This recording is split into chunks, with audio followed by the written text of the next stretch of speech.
how to add a Google Drive shortcut to the home screen on the Samsung Galaxy S24 series. First, let's go back to your home screen, and then on the home screen, touch and hold. Next, tap on widgets at the bottom, and then we scroll down and tap on Drive. Next, tap on Drive shortcut, and then tap on Add. Now in here, choose if you want to create the shortcut to open up a folder or open up a specific document. So in this example, I'm going to set it to open up a folder. So I tap on Select. And you can see here, if I tap on this Scan Documents, I'll drag it to the side here. So if I tap on this shortcut, it will open up the folder.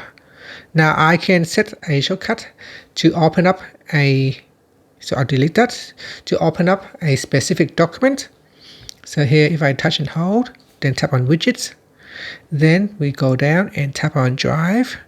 In here, tap on Drive shortcut, and then tap on, I'm going to drag it to my home screen this time. So instead of adding, I'm going to drag it, and then I will drop it on my home screen.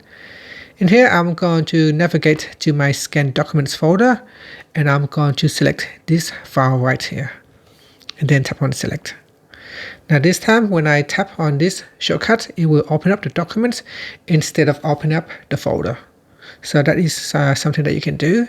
You can also touch and hold onto that shortcut and then tap on Select. And then you can choose Remove if you no longer want to use that shortcut. And that's it. Thank you for watching this video. Please like and subscribe to my channel for more videos.